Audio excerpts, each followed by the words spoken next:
What is up, everybody? Welcome to episode 3 of Thinktwice, a weekly show where we talk about things going on in the world of magic, gaming, and pop culture. I'm Justin Parnell, as always. I'm joined by my co-host, Ali Aintrazi. This week, we're going to talk about our results from SCG Atlanta that we both attended, some recent Magic news, including some unstable updates and Pro Tour Hour of Devastation, the most recent Magic story called Hour of Devastation, and talk about a little more Game of Thrones. We'll see you on the other side.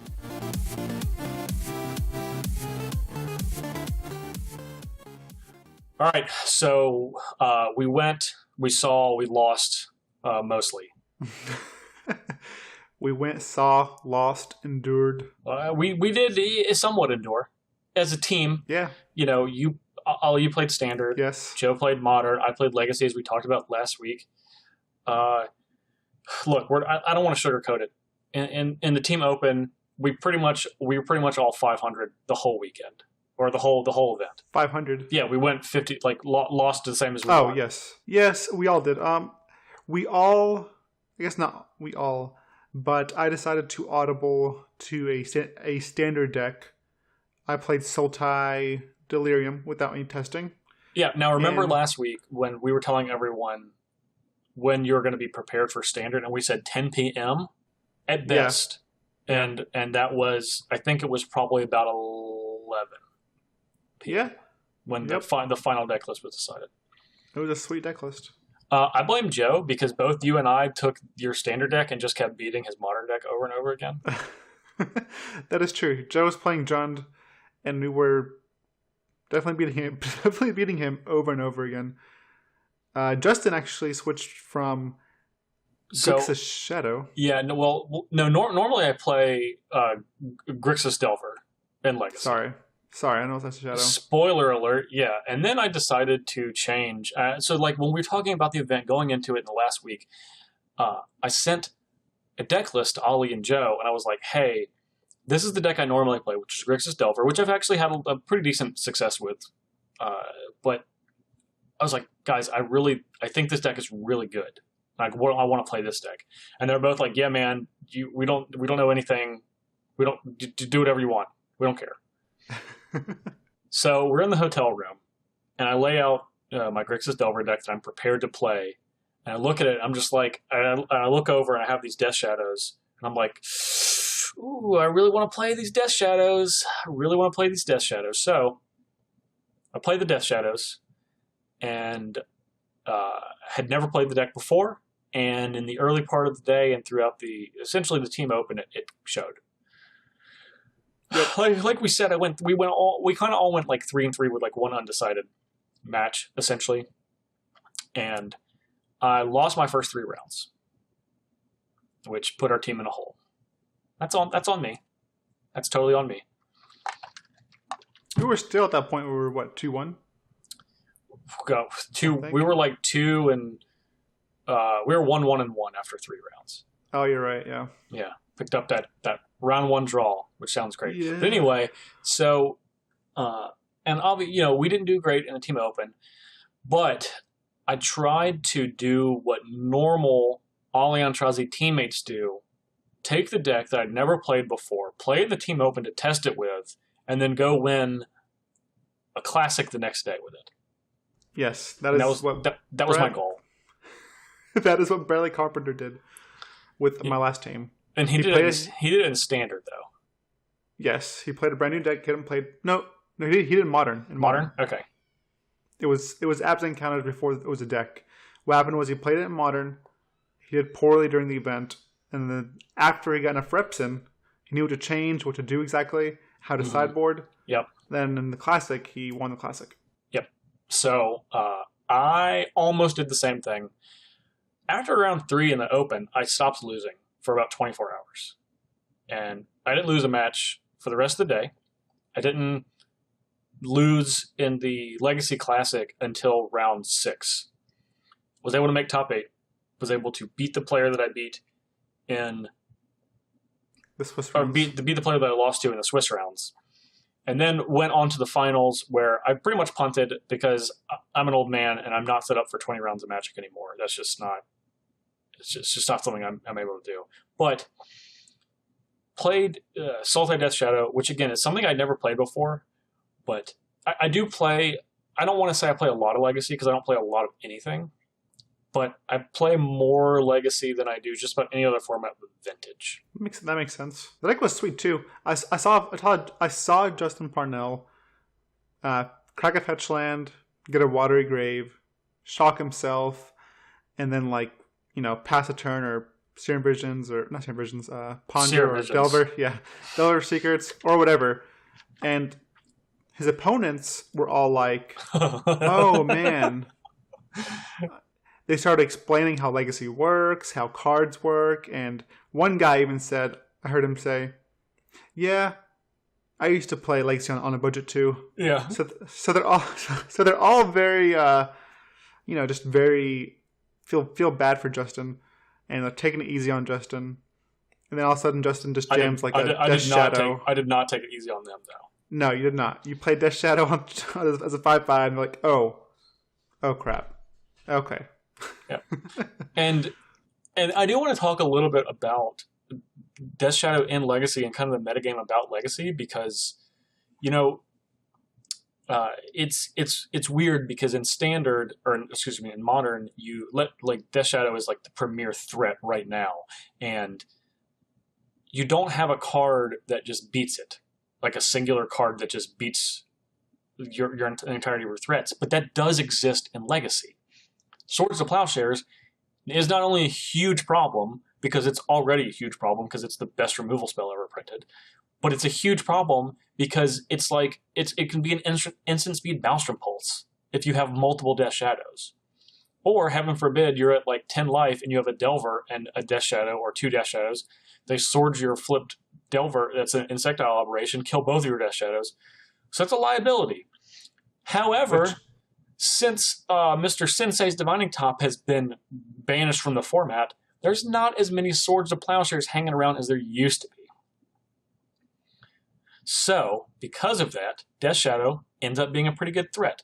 Now, you still have to be comfortable with the deck. And I was not, picking it up for the first time on Saturday morning, I wasn't as comfortable with it as I was when I was in top 8 Sunday night, obviously.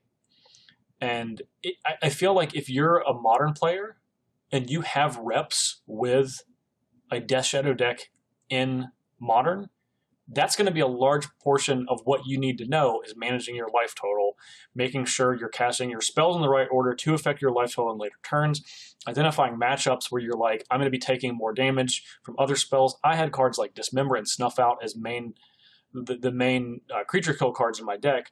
Sometimes you're going to need to cast those more aggressively so you don't want to take as much pain from your lands or from your Gitaxian Probes or stuff like that earlier in the game. And those are the things you really need to figure out. But if you have reps in Modern, like I said with Death Shadow, those are things you're already thinking of. I don't know. Yeah. It's a really powerful deck. Yeah, go ahead, Ollie. No, I was going to say, it seems sweet.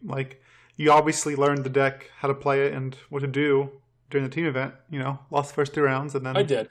And I don't want to say I feel like I have a really good understanding of the Legacy metagame, which is why I felt comfortable enough to play a deck like this, where it's not a deck that I've played before, and it's not something that's commonly played. I'm not the first person to play Death Shadow in Legacy, and I'm certainly not saying that, but I think I might be the highest finishing person that's played this deck.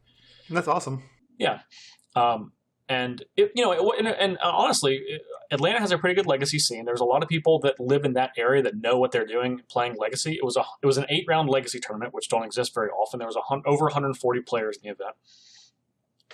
And I did, I played a lot of the decks that are considered the tier 1 decks. I played Grixis Delver multiple times. I played Sneak and Show multiple times.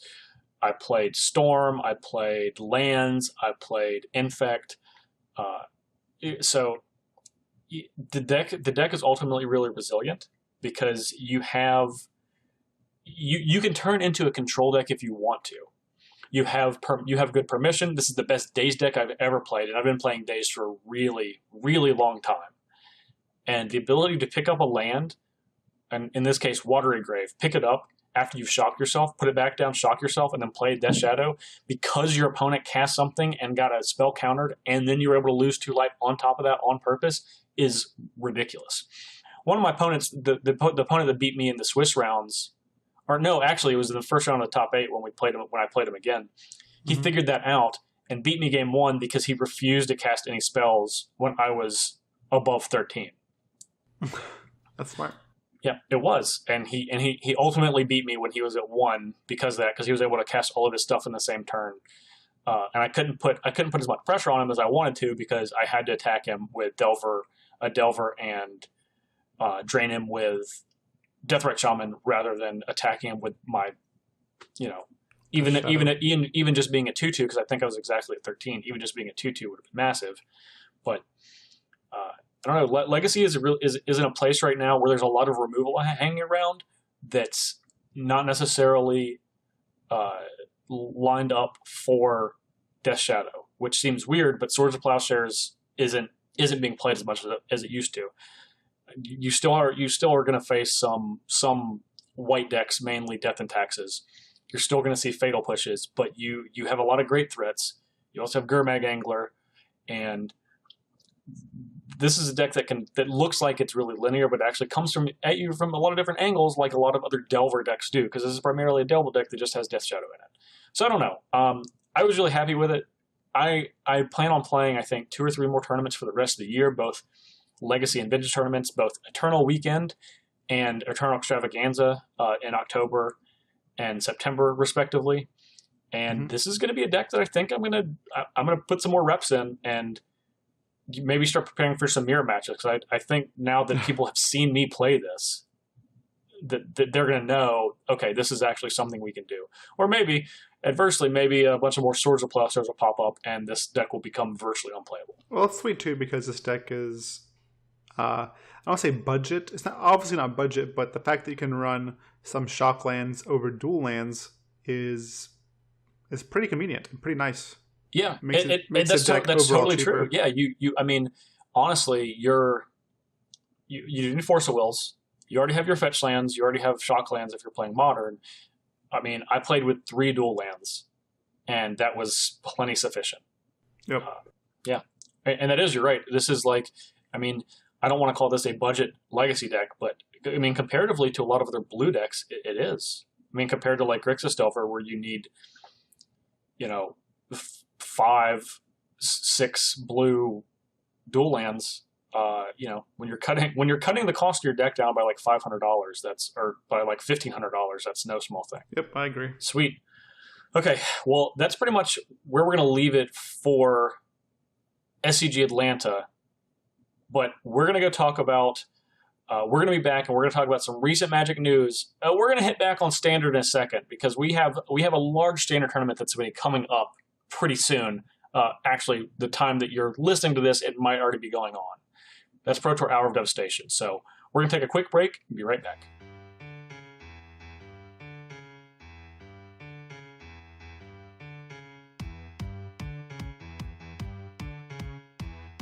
Okay, Ollie, so before we get to the Pro Tour, let's talk about some recent changes that they made to the ways you can qualify for the Pro Tour. PT Dominaria, which is in April, is actually going to be a team Pro Tour, which has not happened in over a decade.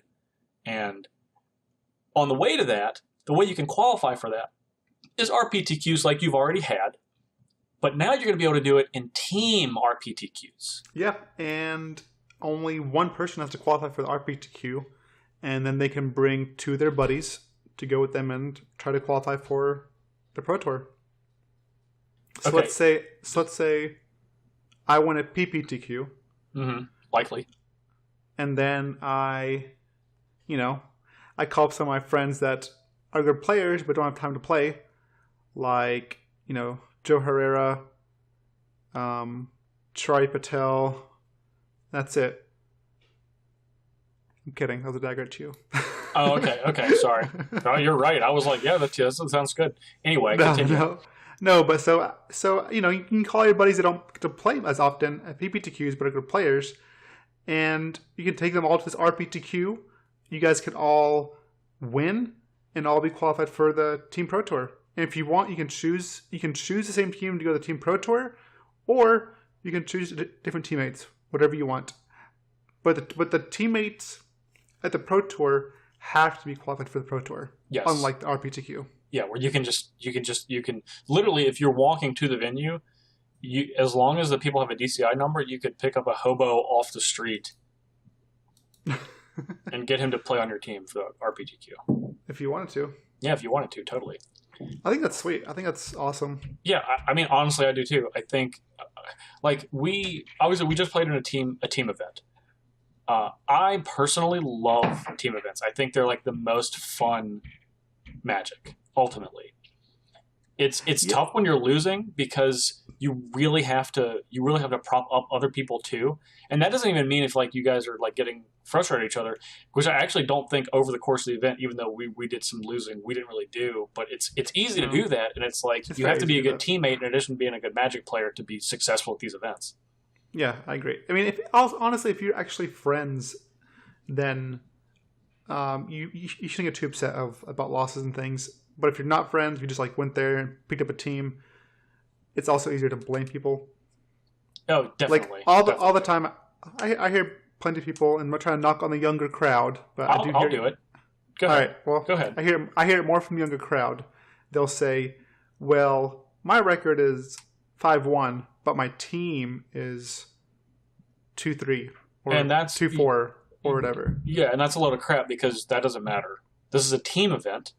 It doesn't matter. You're not going to get an award for how good your record is. You're not going to get anything. True. You're not going to get any extra wins for your team if your record is good. Sounds like you need to be making your team better. If you're doing so much winning, why don't you help your teammates out? Yeah, I get sick of that. That is something that I feel very strongly about. You need to be a good teammate. And you know what? No, I agree. If other people are hearing you say that at a team event, they're not going to want to play with you at a future team event. I don't care how good you are. If I have a guy that's only concerned about himself, that's not going to be someone I'm going to play with. I don't care how good he is. No, I agree. And even like during the team event, we after like round 1 or 2, we all started talking about how to sideboard and help each other sideboard better, or what to bring in, what to take out. We had some disagreements on some things, but I came to a compromise and a solution, and it was great. We all started winning more. Yeah. But sadly, it was a little too late. But again, we were still a team.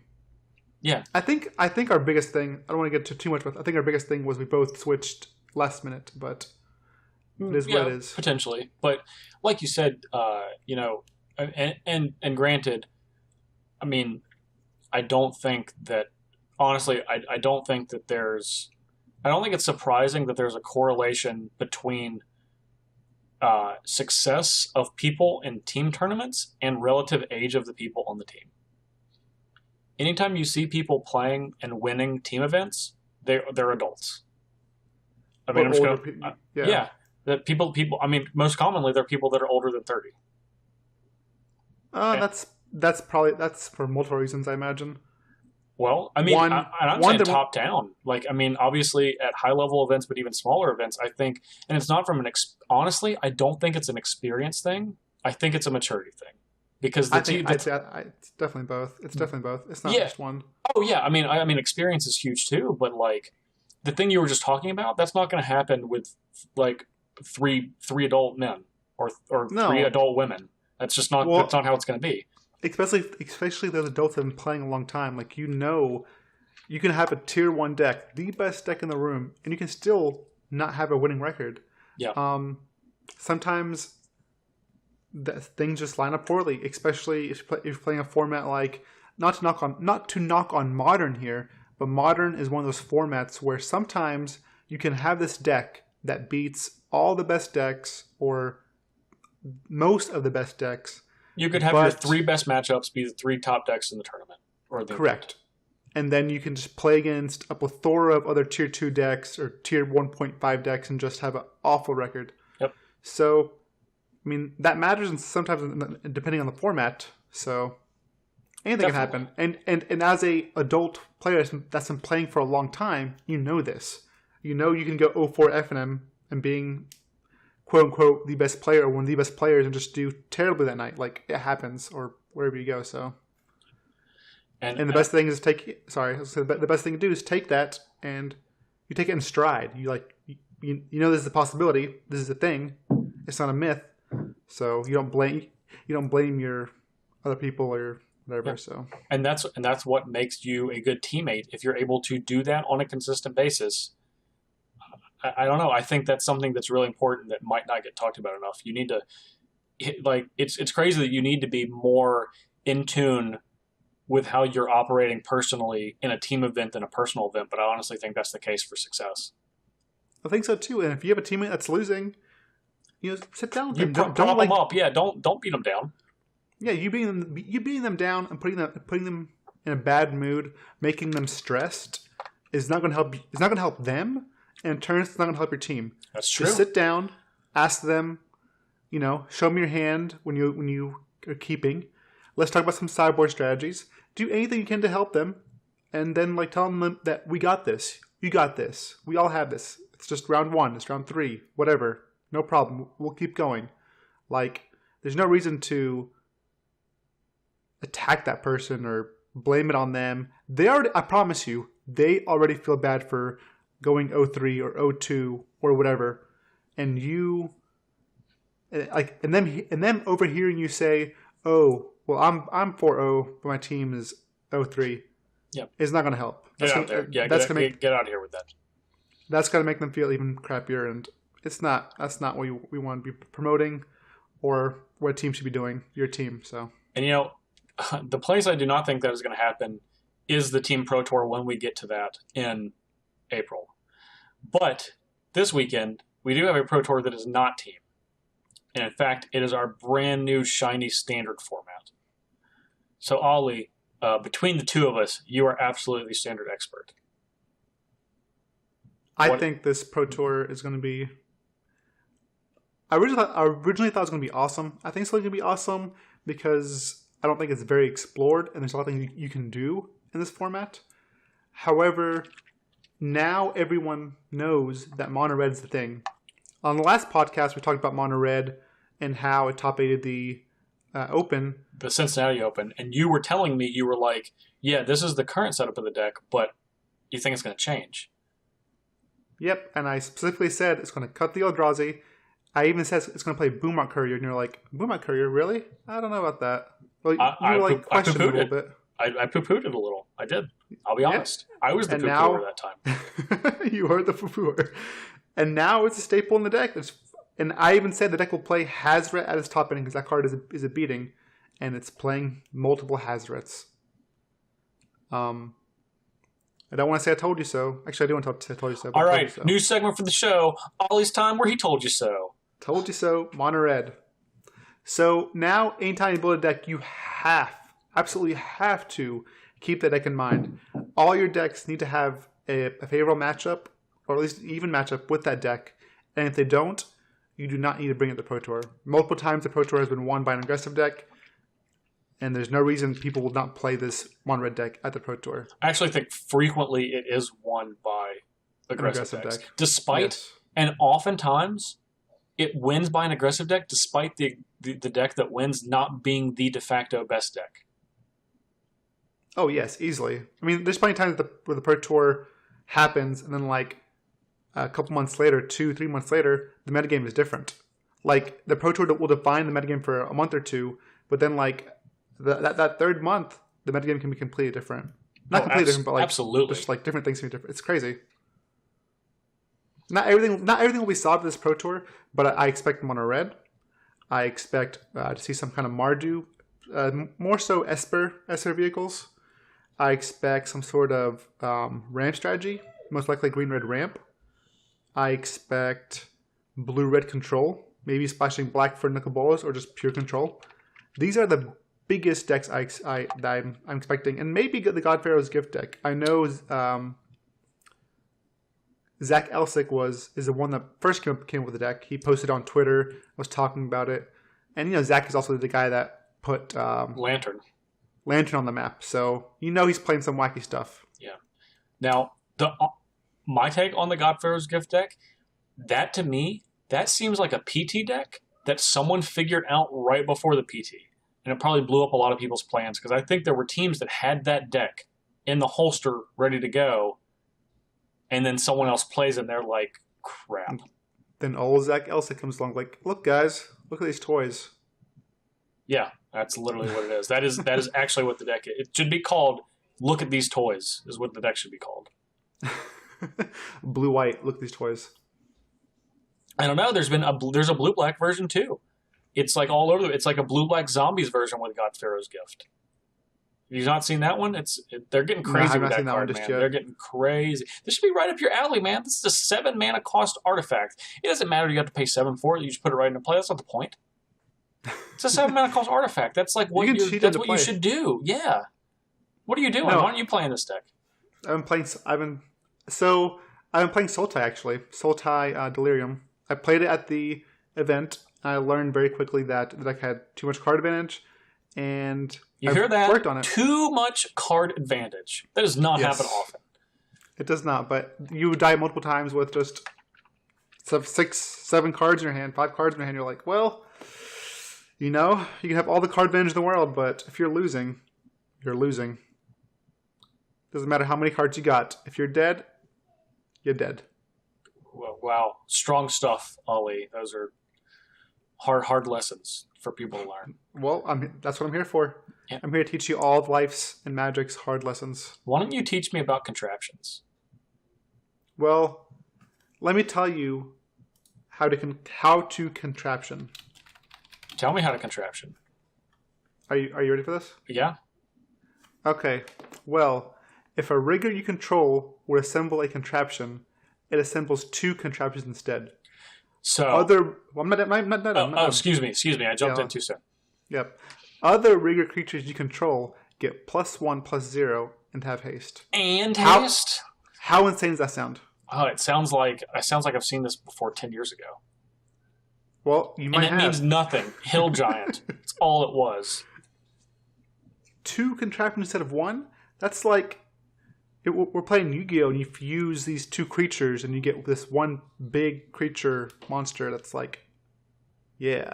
Okay. Has haste. So for people that don't know what we're talking about, obviously they announced Unstable a little while ago, but over the weekend at San Diego Comic-Con, Mark Rosewater showed that Steamflogger Bolas was going to be in Unstable as a black bordered card, and he was going to come along with other riggers and contraptions. Ali, on a scale of 1 to 10, how excited are you to draft Unstable? 11? 11?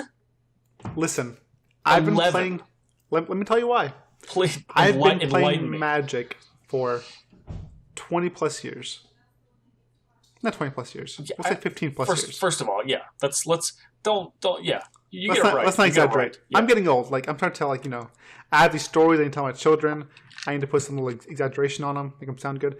But anyways, so I've been playing for about 15 plus years, and I have never, ever got to go to a unset and play the draft or the release event of it. And I've heard some crazy funny stories about that set where people are like, taking their pants off so that their opponent doesn't have denim walk. People like destroying a permanent in 3 matches over because, they just can. And then other people forcing your opponent to buy you a drink because you have this coupon that says so. Astronaut's coupon, yeah. Yeah, it's all sweet things that, it's just fun. Like, I've never done that. I've played tons of Magic, tons of competitive Magic, tons of FNM Magic, but nothing like this. Nothing quite like Unsets. Okay. All right. And that is why. What about you? On a scale of 1 to 10. I think I'm gonna break a lot of people's hearts because I'm like, oh no. I know people know me primarily for Commander, and I'm like the super fun guy. I'm playing the casual formats. I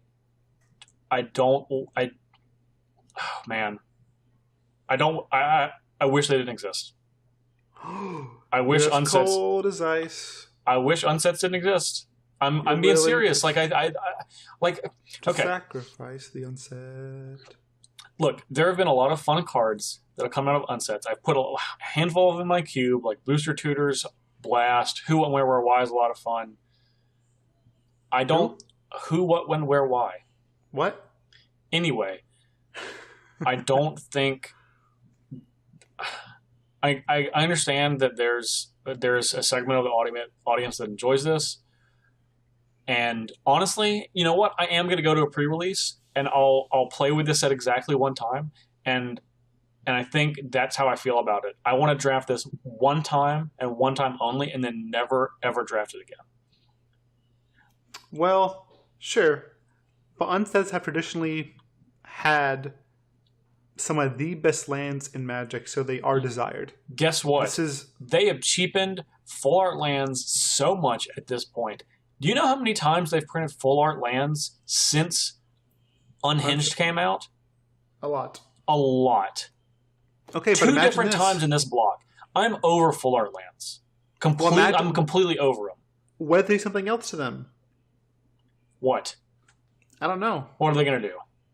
But there's literally there's nothing they can do. Had something like backbreak or something like game like new and different. Like they're not. They're just going to be basic lands that are just going to look cool for a while. But you know what? They're like, how cool do they have to look before? Like, I'm sorry, I just don't think like they've tapped it.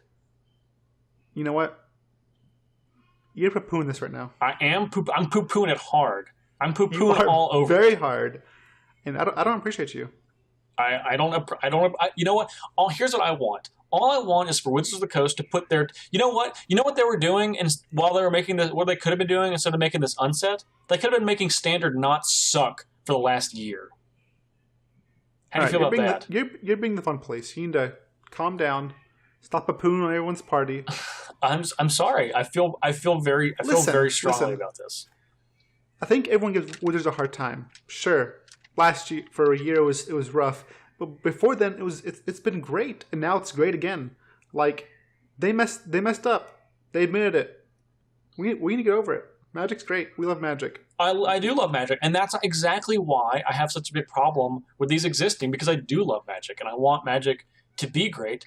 And I think there are places where you can have casual related formats. They have so many supplemental products that are aimed at casual players. Those are fantastic. Make more of those with real Magic cards, with black borders. Do you hear that? What was that? That's you driving your fun police. The fun police. You are cracking down on everyone's fun. Okay. That's you, Parnell. You know what? Fine. Why don't we move on to something we both enjoy? Yeah, it's getting kind of stinky in here. So okay, all right, we'll move on to something we both enjoy. All right, so we're gonna take a short break, and we're gonna be back to talk about the Hour of Devastation. We're not talking about the set. We're talking about the story, Hour of Devastation, actually named Hour of Devastation. We'll be back in just a second.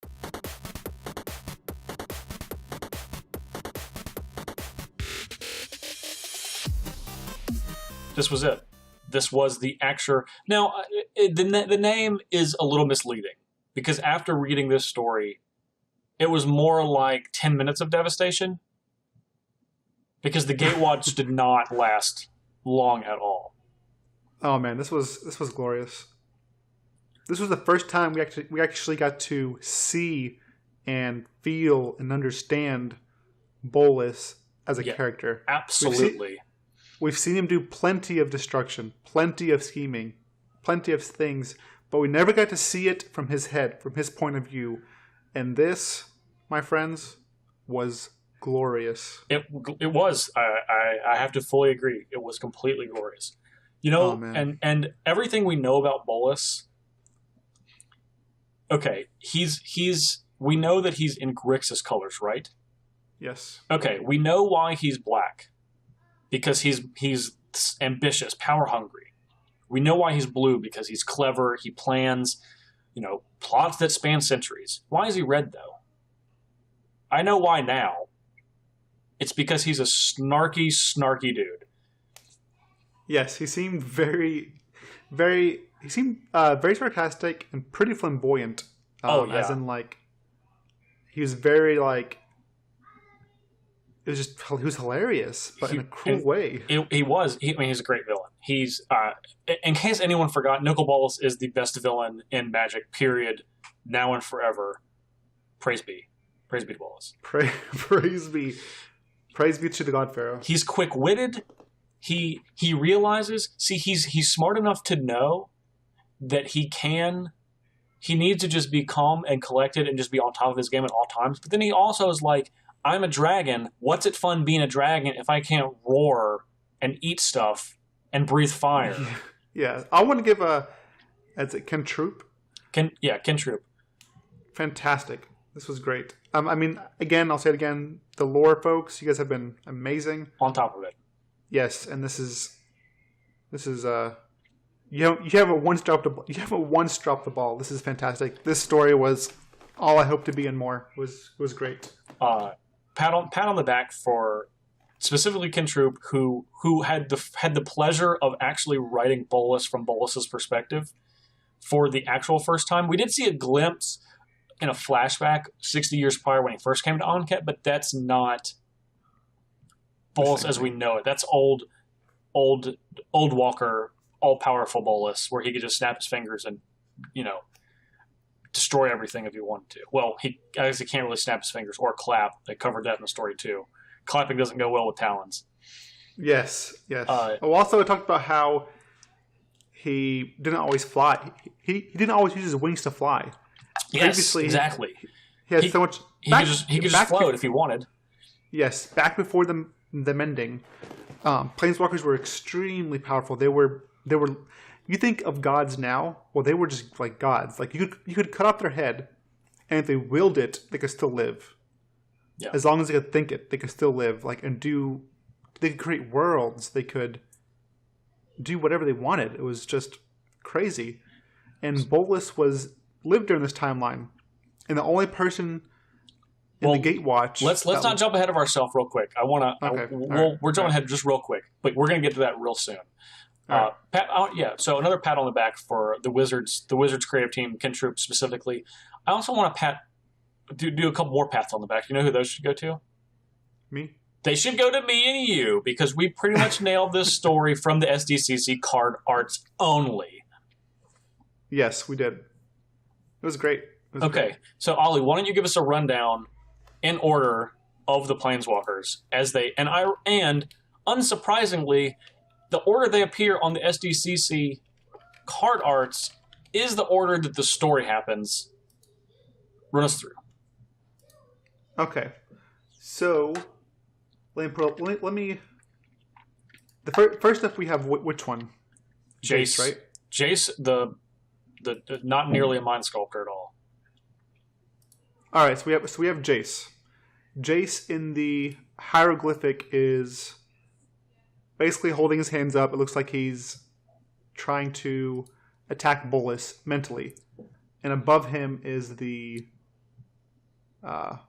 Bolas symbol, or not above him, but in front of him is the Bolas symbol. And Jace thinks he's probing Bolas. He's getting to know his secrets, his plans, all these things, and Bolas has this barrier around his mind, and Jace is probing at it, and it's familiar to him. It's very familiar. He doesn't know why, but it's familiar. And then Bolas he notices a little hole, and he starts going into it, and he thinks it's Bolas' flaw. And Bolas is like, "Hey, child, if you wanted to get into my mind, all you had to do was ask." And then Bolas takes away the barrier. Jace falls into Bolas' mind. That's exactly where Bolas wants him. And he starts literally. Jace called it in the story mind death. Yes, that's where your memory is erased or shattered. This is what happened to Tezzeret. Well, Jace did Tezzeret a long time ago, right? Yes.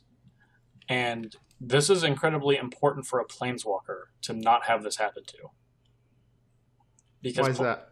Because Planeswalkers have a thing, other than their magical powers, they have a specific thing they can do that other people cannot do. And that is their namesake. They Planeswalk away. They can travel through the blind journeys to other planes. However, when your mind is destroyed and you are in mind death, you do not have control over your planeswalking powers. So when Bolas literally essentially wrapped his talons around Jace's mind and squeezed, Oh, yes. Jace lost all control, starting to lose memories, did not know where he was, could not feel anything, and literally just feels himself floating through the blind eternities. He literally planeswalked away out of Amonkhet without having any choice in the matter. And he had no idea where he was going. And by the way, during the battle, Jace was telepathically had all their minds connected. He had Liliana's mind, Nissa's mind, Chandra's mind, Gideon's mind, all connected, so they could talk secretly, telepathically, for the plan to attack Bolas and how they're going to execute it. Yeah. Jace was holding all that together, and Bolas very quickly, without even trying, absolutely demolished that. And in the hieroglyphic art, Jace not only looks like he's attacking both telepathically, but you also have, quote unquote, Jace's followers are down there holding their heads, like cringe, like it looks like they have a massive, massive headache. Yeah. Which would explain what happened to Jace. Yeah. Okay, so the other one specifically that I want to talk about, we don't have to necessarily go through all of them comparing to the SCG CC arts, but I do want to talk about who I ultimately think is the most interesting one, and that is Liliana. You want to go over it? So Liliana basically she saw what happened to Jace. Liliana ultimately, whether she wants to admit it or not, cares for Jace. She wants to call him her lapdog and her little toy, but she cares about him as a person, which she doesn't like to admit. Now, that being said, she was still ready to fight Bolas, but unlike what Bolas did to all of the rest of the Gatewatch, was just literally viciously attack them. And in my opinion, only not killing them because he just didn't want to. He did not try any such thing with Liliana. He made literal no attempts to harm her in any way at all. He kept trying to tell her, he was like, hey, look, you know what it's like to be all powerful. You were there before the mending. No one else knows. You can have that. You can have that again. All you have to do is just leave. Just get out of here. I'm not going to mess with you. We can talk later. Just leave. And then she started reaching for the chain veil. She did. And then he said, Liliana, if you use that chain veil, if you use it to fight me, I will defeat you with or without it. I also know how to unlock its powers. I can teach you so much, but if you oppose me today, if you fight me today, I promise you one thing. You will die. And that is notable because the thing that Liliana is basically consumed by, literally and figuratively, is her wielding the power over the chain veil and not the other way around. Bolas tells Liliana, look, I can tell you how to control the demons that are controlling you right now. You can have complete power over the chain veil. It will do what you want it to do. It will be submissive to you. You can have all of that. All you need to do is just leave. Just go. And to her credit, Liliana thinks about it. She talks about it out loud. She starts talking back to Bolas, be like, we're going to beat you later. And he's like, whatever, just get out of here and you won't die. And then she starts saying to the Gatewatch, look, we're going to lose. We cannot beat him today. We're going to lose. And then she leaves. Bolas basically tears through the rest of the Gatewatch, Chandra, Nissa, Gideon, with pretty much at ease, at best laughing at them, at worst pitying them. And he pierces Gideon's armor, which is not killing him, although he did, again, give Gideon an option, unlike the other two, and I think he would have been completely content with Chandra and Nissa both just dying if they just did. But Gideon was more interesting because he gave Gideon an option. He was like, look, he's like, I could just kill you now, and if you stay, I'm going to. But you have the option to go. You can stay or go. I don't care. You're nothing. You're nothing to me. You mean nothing. You're worthless. So that was really the whole thing is Bolas. He doesn't care about. He certainly didn't care about Gideon, Chandra, and Nissa. But I have a sneaking suspicion that as much of a game as he was talking, and he's obviously very confident in his own abilities, he needed Jace and Liliana not there. Why do you think? Well, Bolas is smarter than all of the Gatewatch for sure. Mm-hmm. He did not go after them in a random order. He went very specifically down the line. I don't think he was scared of Jace, but I think he was scared of Liliana. And if he did anything to Jace, and he knows that Liliana is powerful and has been even more powerful in the past.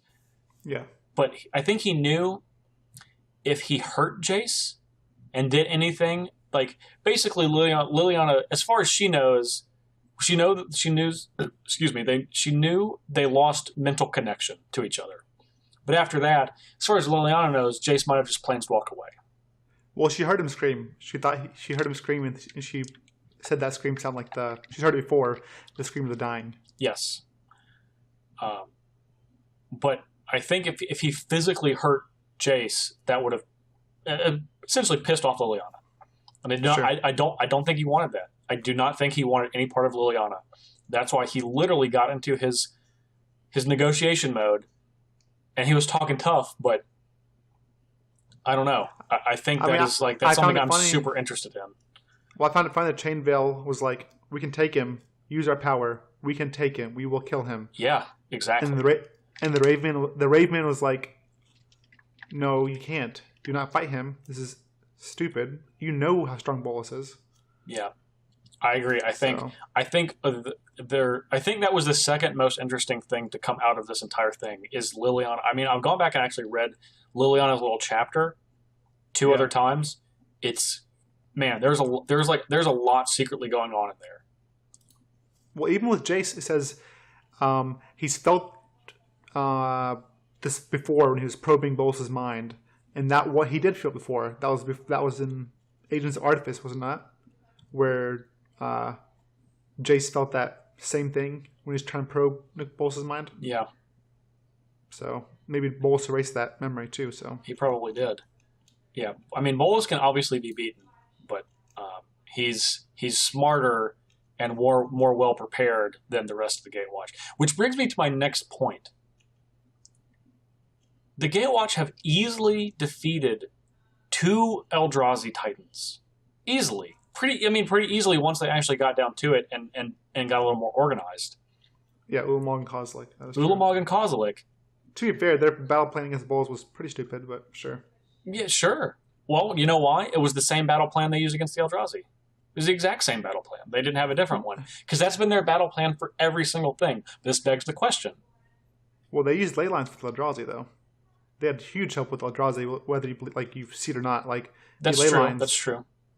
They imprisoned the Eldrazi, pulled them from there, and used the ley lines' power to fight the Eldrazi. That was huge, I think. But what do you think of Bolas's power level compared to the Eldrazi?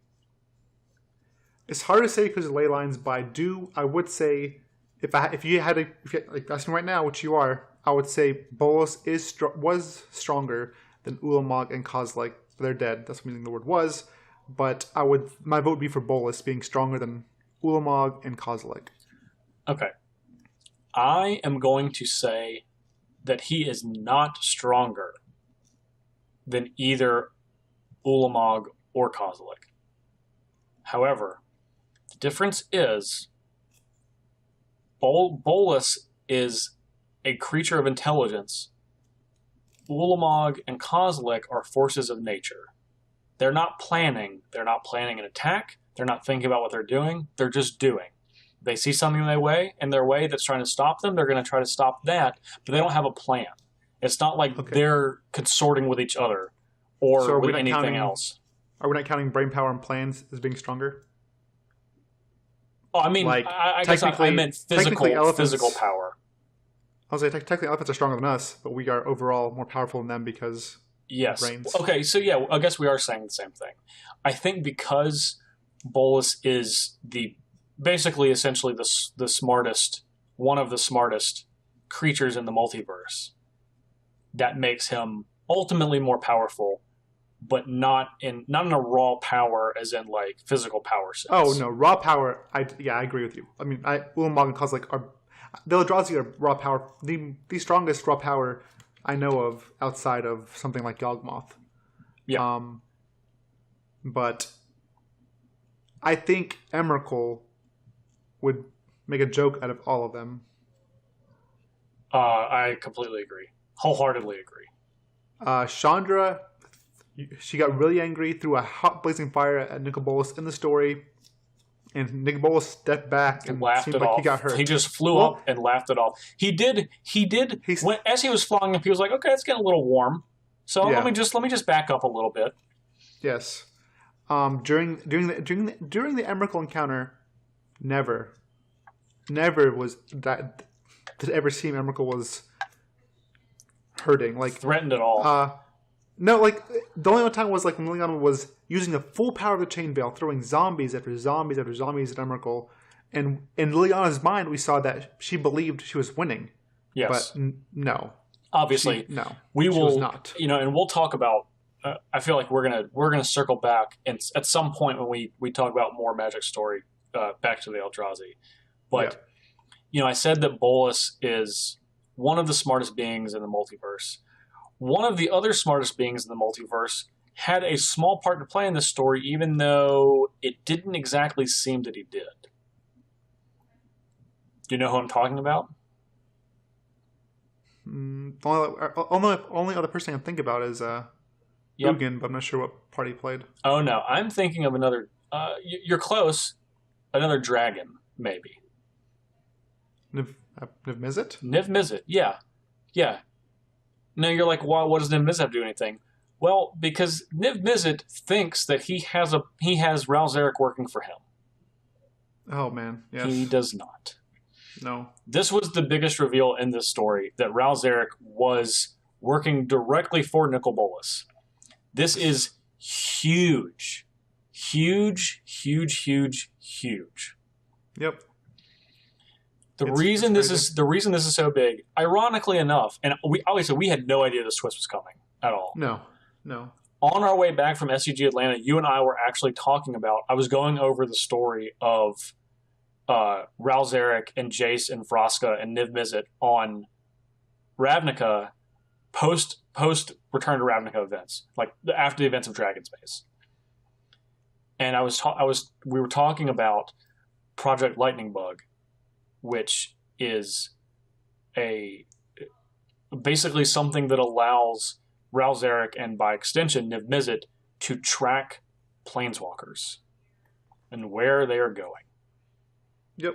Well, but Niv Mizzet does not know Ral Zarek is a planeswalker. Ral Zarek is unbeknownst to Niv Mizzet as a planeswalker. But you know what that tells me? That means that Bolas has full knowledge of any time planeswalkers are going in and out of a plane and where they're going. Yep. This is massive. It's massive, except for one plane. What plane is that? Ixalan? Ixalan. Sorry. Ixalan. That's the only plane that a planeswalker has walked to, and no one has been able to trace that. That's right, because last time that we saw Vraska before, and now we know as human beings, actual people, that Vraska's on Ixalan. Yes. And because we also know, because we have the internet, due to some unfortunate spoilers that happened, we also know that Jace ends up on Ixalan. Now, yes. I'm not sure. I was going to say I'm not sure how I feel about this, but I do know how I feel about this. The fact that Ixalan is where Jace is going, it's where Vraska went, and it's also the place that Ral Zarek was not able to track someone to go. Are you reserving judgment for how they're going to tell the story of Jace ending up on Ixalan and the convenience of Vraska being there, unbeknownst to anyone else? Or is this super lame and lazy storytelling? No. I don't think this is super lame and lazy at all. I'm going to give credit to them because they leave so many breadcrumbs in all their stories that all come back together. They do. And you know what? I'm just going to go with it.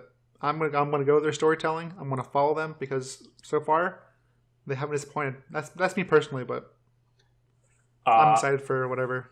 I think it is way too convenient that Vraska purposely planeswalk somewhere, and then Jace accidentally planeswalk to the same place.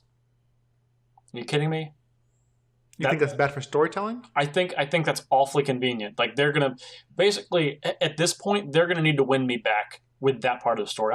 There's a lot of other things going on that I think are amazing, and I agree with you for the most part. I think the storytelling has been great, but that's like they're really gonna sell me on this one. This is great though. Like, we just found out that Project Lightning Bug is basically tracking all planeswalkers where they planeswalk, and that's in Bolas' hand or Bolas' knowledge. And now we go back to Vraska, where she planeswalked to a plane that... This is a breadcrumb that we know, that others don't know about. Okay, no. I have no issue with Vraska being there. Oh, you don't want Jace to be there. I think it's convenient that he randomly, accidentally planeswalked to a place that no one could know he went. Really? Come on. Well, his mind was being crushed. Maybe it's a planeswalking. If you're planeswalking, you know where you're going. I don't know. I'm just probably not, because Sam traveled to Theros. Yeah, I don't know. I'm on the wrong side of this for now. But they have time to win me back, is what I'm saying. Well, the thing is, like, Jace is also mind crushed, right? Like, he's lost his mind. Like, so also Gideon is super angry. So I imagine next time we see Gideon, we might see him eventually. Maybe not the next time for sure, but I wouldn't be surprised to see him as a white red or white black. Either like he gets angry, white red vengeful. For sure. There's no black in Gideon. Black as in, well, maybe not black, but like I'm thinking black as in disappointment, like give up, like probably not black. Oh no, there's no red for sure. So maybe red. Gideon was part of the Boros Legion. He was. That makes sense. So and he was super angry during the fight. He was angry as all get out, but could not do anything. Yeah. Bolas was tossing him around like a rag doll. So. Yeah. I think that could be. I think that could be true. I think it could be true. Okay, we're gonna move on to our next segment, and as we like to do, we're gonna throw up a little spoiler warning because we're gonna be talking about Game of Thrones, and we're probably gonna touch on some stuff that happened in episode 2 of season 7 of Game of Thrones. So we're gonna take a break. We'll be right back.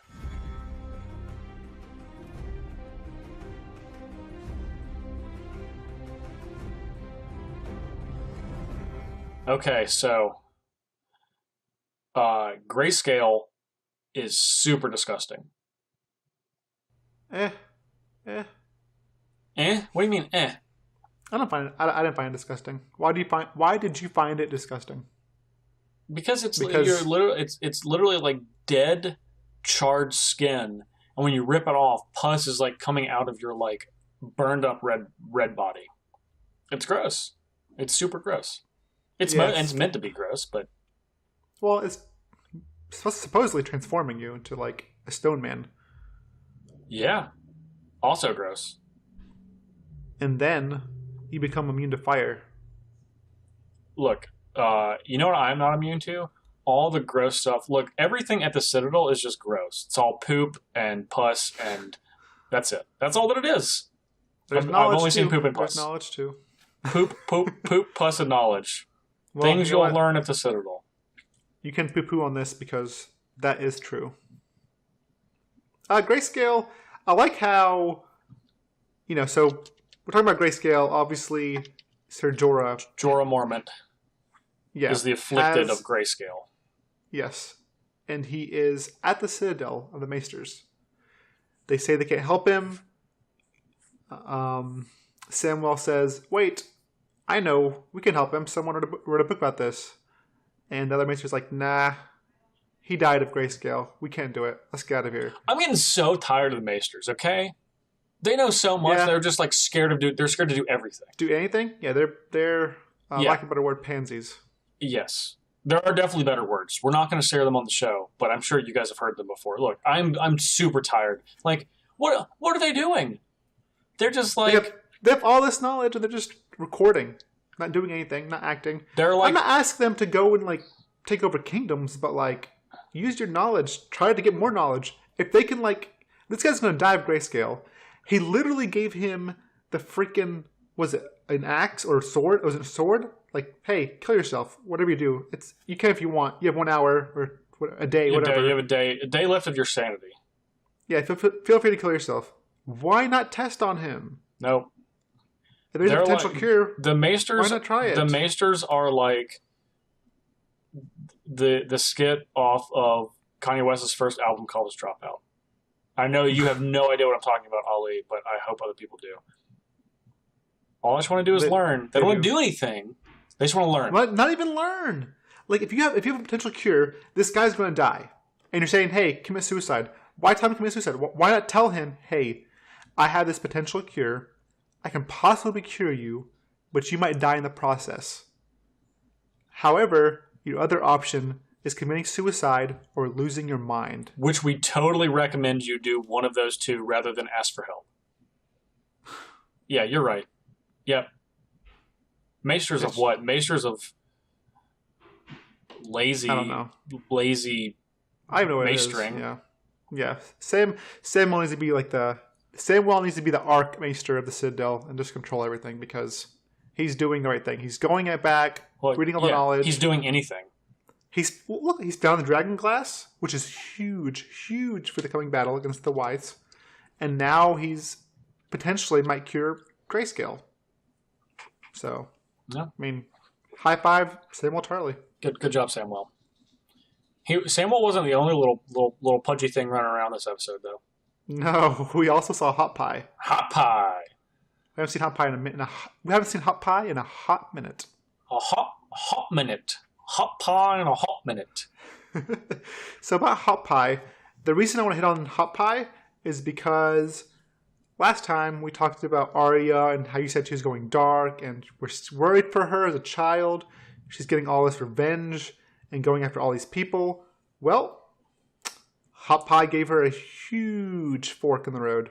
It's like, hey, you can go kill Cersei, but your brother's alive, and he is at Winterfell. Okay, so I know what you're thinking. While all signs point to, yes, Arya going to Winterfell to meet Jon, I'm not convinced. I do not. She's so single-minded. I feel like something is going to happen where she's not going to make it to Winterfell. And she's going to go about her mission, killing Yeah, that's what I think. That's what I think is going to happen. But he gave her that little sword. Needle, she called it. Needle, yeah. Yeah. Yeah,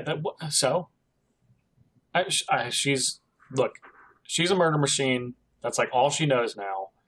I'm excited to see it as a viewer because... No, but she's close. She's close because she saw Nymeria.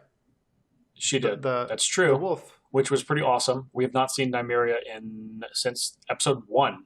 Literal episode 1 of Game of Thrones, I think. Do you remember the quote that Nymeria... Or that... Drop it on me. That Arya said at the end? I remember it. Do you remember what I said? Oh, no, I don't. I thought you knew. You don't remember it? Oh, man. I remember the meeting, but I don't remember the exact quote. No. It's fine. We can keep going. Anyways, I was going to say that she basically says, this isn't me. This is not me. And this is what she did when her father and her mother wanted her to be a lady. She said, this is not me. This is not my path. And she said to her direwolf the same thing. She said, this is not me. So this is exactly who Arya is in direwolf form. Like, that's true. That's true. Arya's like, hey, come back with me. Come home with me. Nymeria, come with me to Winterfell. And Nymeria's like, looks at her for a while and like walks away. Just basically saying, this is not me. I have my own life now. I am not a lapdog, basically, quote unquote, lapdog or a loyal companion anymore. This is not who I am anymore. Now, and this proved... Well, that might be true. I don't think this is the last we're going to see Nymeria. We'll see. Yeah. But I like that. It was huge. It was big. Yeah. That is not the only thing that was big. I'm going to make a bold claim. Are you ready? I'm ready. It's bold. The final scene where you have Yara's fleet as it's attacked by Euron Greyjoy, that entire scene, start to finish, that is the greatest scene in Game of Thrones history. Oh, no way. Why not? I don't agree with you. I think it's a fine scene. I don't think it's the greatest scene. Greatest implies a lot of things. Like greatest, also involves personal opinion and what people like. And okay, let me clarify. From a filmmaking perspective, I think it's the greatest scene that they've ever had. Visually, acting, sound. I think it was amazing. I think it was absolutely It was amazing. It was amazing, but I do not think... That was overwhelmingly high quality... That was movie quality scene. I agree with that. But what scene, or what do you want to keep going back to and seeing in this show? What? What do you mean? What do you want to... Whose story do you want to keep going back to? Or what do you want to see? For me, I was gonna say Bronn, but otherwise it's the Wyatts. And the first time you actually see the Lich King fighting and raising the dead, and you see them climb over the freaking mountain and tumble over and like ants, but not ants, and they're just don't give a hoot. They're coming after you. It's crazy. It's crazy. Like no one understands that except Jon. It keeps showing, and then he's sailing away by himself, and everyone's dead. Okay. I think I'm looking at this from a cinematography perspective, and you're looking at it from a story perspective. I think that it's the best scene, as far as visually and how it was put together. Everything they had to do to make this scene look and feel as awesome as it did. It wasn't. I mean, I feel like the acting was great too. Specifically, it was acting. Acting was very good. Specifically, Euron, and Theon were even, and it was 30 seconds. It was great. But all of, I'll be honest, real fast. The cinematic thing, I can't give fight with you on because I don't know enough about it. Yeah. I mean, the scene was great, but I agree with that 30 seconds of acting between Theon. Euron and Yara. Actually, let's not call Theon anymore. He's been broken. My gosh. All right. He's still Reek. Okay. I have a new segment. A new segment for our Game of Thrones talk on the show. It's called Justin's Death-O-Meter. Justin's Death-O-Meter. Yeah. So the Death-O-Meter is on a scale of 0 to 10. How much I want to see this character die or not die. And 10 is Joffrey? No. 10 is Theon Greyjoy. Really? No. Yes. Absolutely. He is... No. Oh my gosh. I cannot... Theon is the worst. All he does, he's so... Joffrey's a 9, okay? Joffrey's a 9. No, Joffrey's a 10. Joffrey's a clear 10. Theon is 10 is number 10 for me. Because he literally he's only going to disappoint you. He's a cockroach. He's literally a cockroach. But I will tell you one thing, okay? This is how I'll prove you wrong. You say Joffrey's a 9, I say Joffrey's a 10. You say Theon's a 10, I say Theon's like a 5. A 5?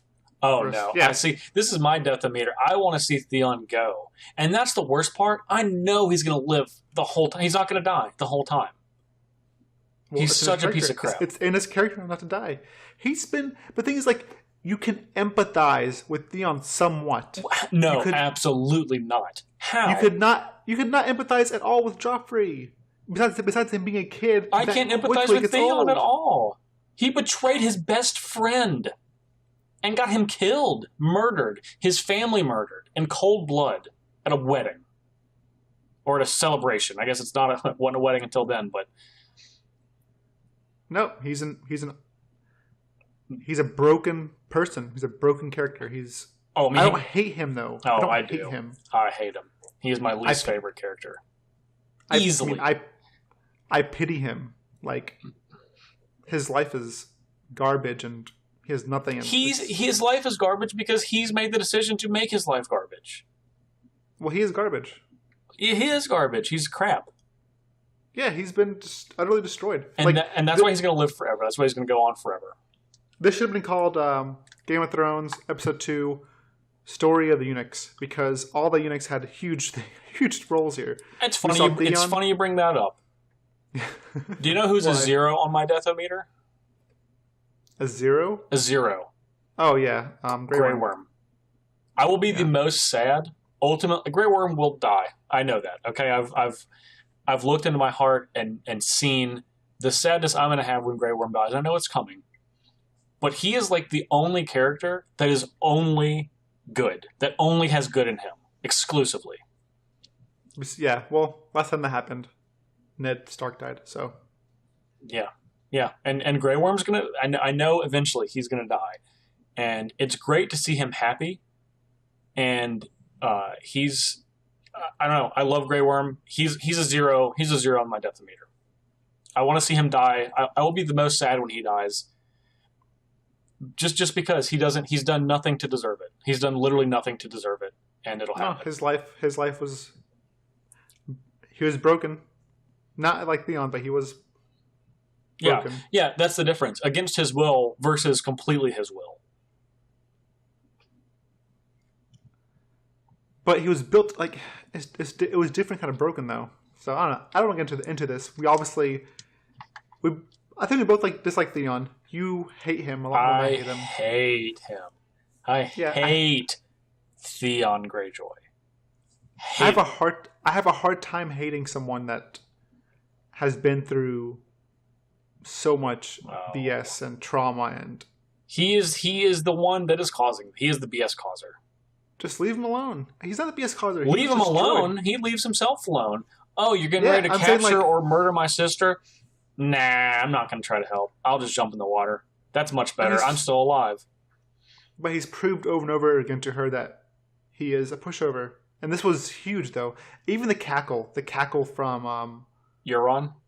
Oh my god! First of all, Euron is my favorite villain. There's been a lot of great villains on this show. He's my favorite. Yeah, he's very. I don't know, very developed. I don't know what the word is as a character. Very developed. Very. Yeah. He's fleshed out. He's fleshed out without seeing He hasn't even been a character for that long, but you have a full understanding of Euron Greyjoy and what he's capable of and the kind of person that he is. And he's just he's the opposite. There's no good in him. Literally none. Everything is. No. If we're looking at Euron in magic terms, he would just be mono black, and there's not a lot of mono black characters, if any, in Game of Thrones. But he is one of them. Sure. Yeah. Yeah. Yeah, because the closest I would say was Peter Baelish, but he's not even mono black. No, I think Peter Baelish is probably black-white, and Joffrey is probably red-black. Peter Baelish could be black-blue. No, you're probably right. It's probably black-blue. You know what? That's going to be a fun thing to do. Maybe we should go at another time and talk about how we feel like the Game of Thrones characters align with magic colors. Yeah.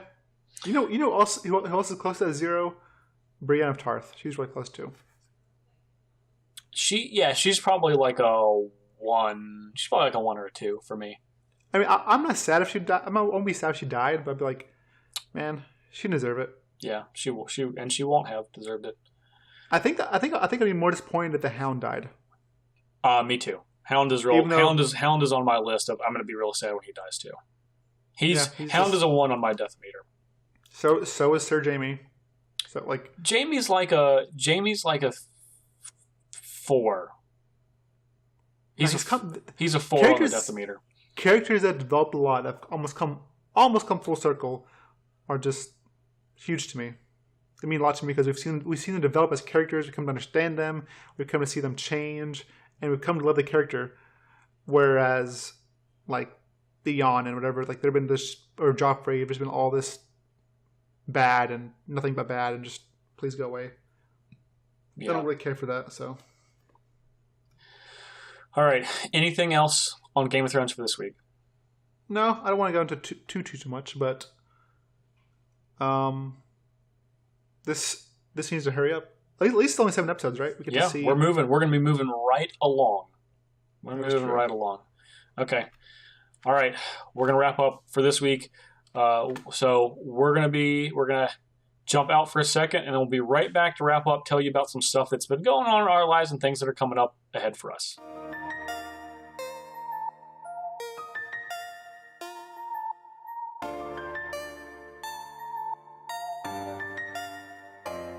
All right, so Ollie, what has been going on since I last saw you last week after our trip to Atlanta?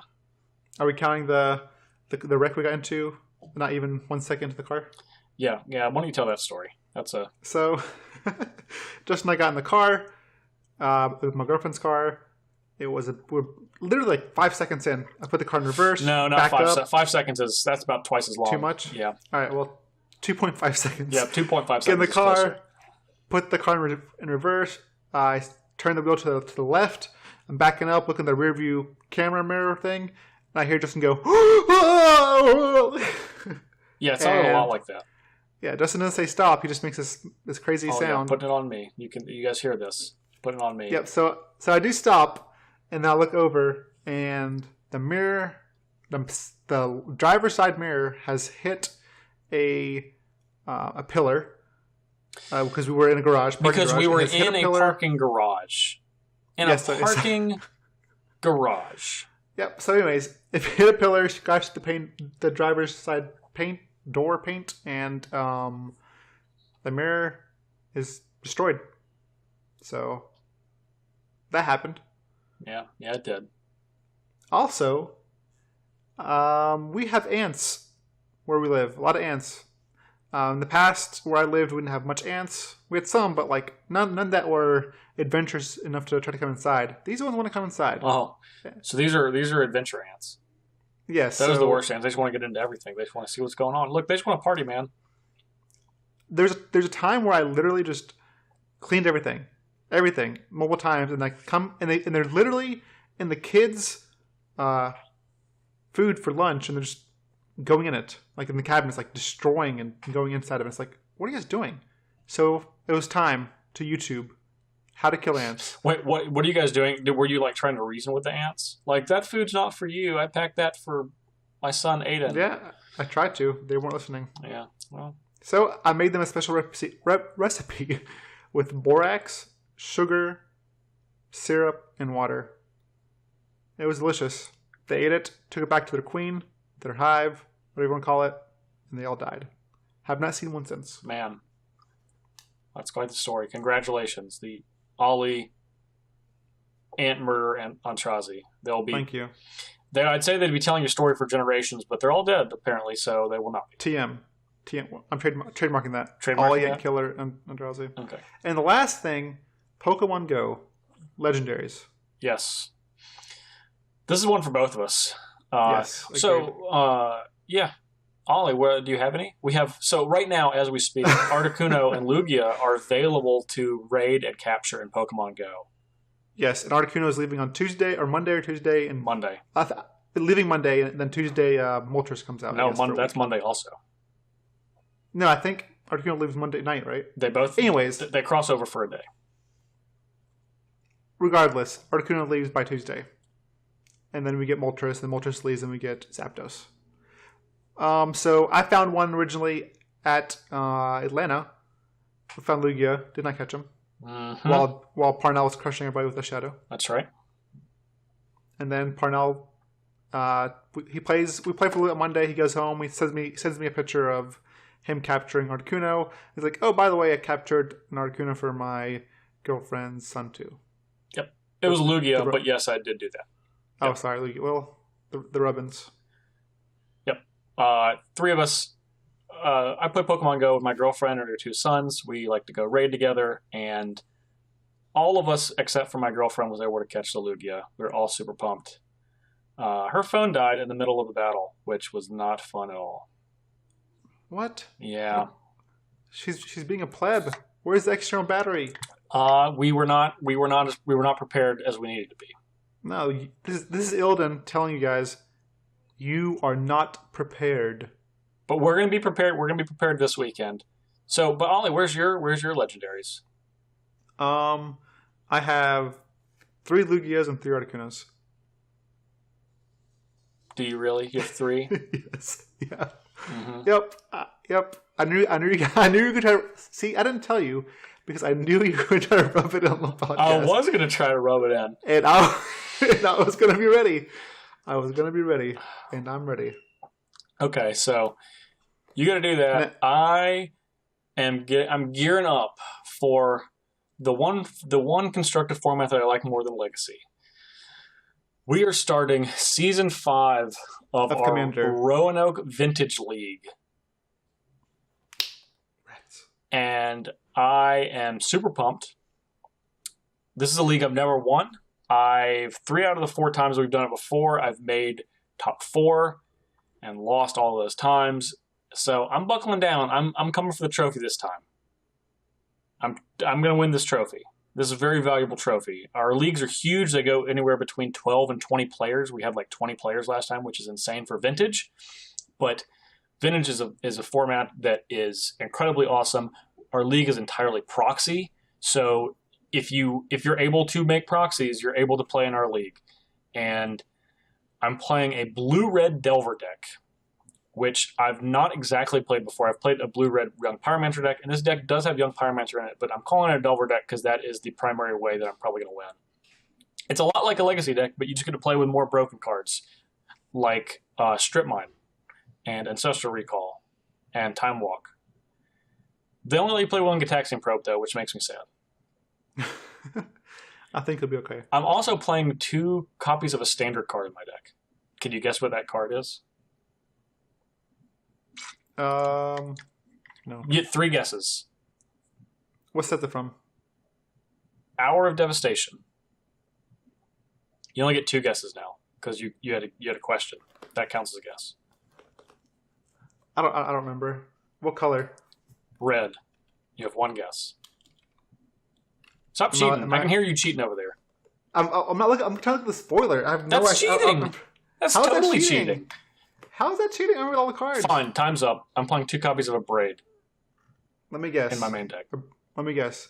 You're playing a Braid. Yes, that was a correct guess. Congratulations. Got it. Easy. So I'm playing a blue-red Delver deck. My pod has 2 mud decks, which is primarily a Mishra's Workshop stacks type taxing deck that has a bunch of thorns and trinispheres. It's like Affinity and a prison deck combined. Is a way to look at it for those of you that don't play Vintage. The premier good blue attacking deck is Monastery Mentor, and that's the deck that I normally play, but I wanted to not play white and make my deck a little lower to the ground this time. So we're rolling with the blue-red Pyromancer. I will report back after this round, after I have 5-0'd my pod, and let you know what I'm going to play the next time. Man, so humble. I mean, look, confidence is required for Vintage, okay? You can't just roll up and just not think you're going to know what you're doing. I mean, I guess you are a disciple of Bolas. That is true. Hey, this is what Bolas would want. That's true. All right, Ali, where can people find you? You can find me at Twitter, Facebook, whatever, Twitch even. Just / Ali, ALI, Eldrazi, ELDRAZI. It's all one word, Ali Eldrazi, and at all those social media channels: Twitter, Facebook, and Twitch. Excellent. What? Anything else? What about your writing? Oh, I also write for GatheringMagic.com. My articles come out Friday when this podcast comes out. How convenient.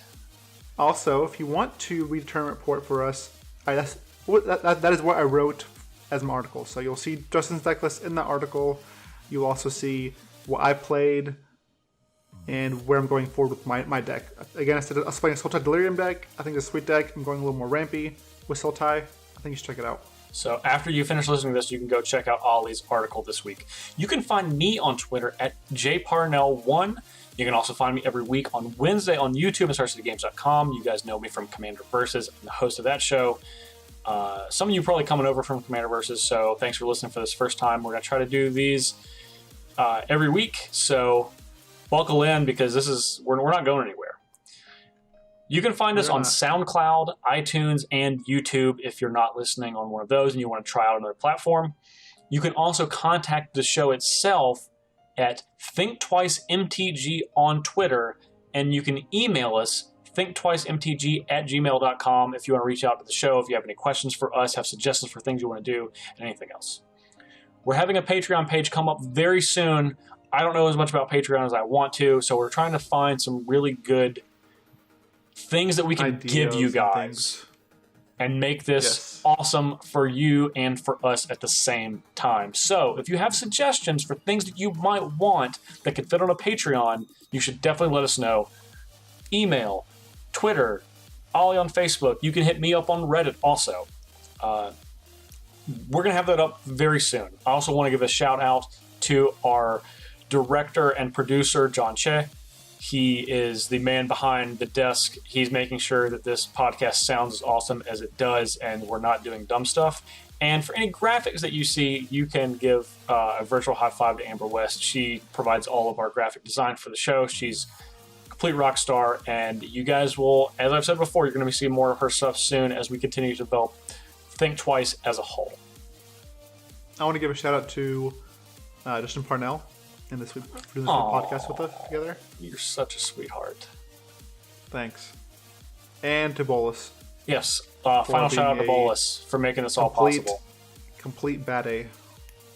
Yep. Bad A. Money sign, money sign. Oh, definitely with the money signs. All right. That's our show for this week, guys. Thank you very much for listening. Please follow us on one of these channels. Please tell your friends about the show. The more of you that listen to it, the more cool stuff we can do, the more content we can bring you guys. That's what we're here for. Yeah. Also, you can thank Amber for not killing me for breaking her mirror and allowing me to do this podcast too. That's right. All right. Ollie, I love you, buddy. Love you too, man. All right. We love you guys too. See you next week.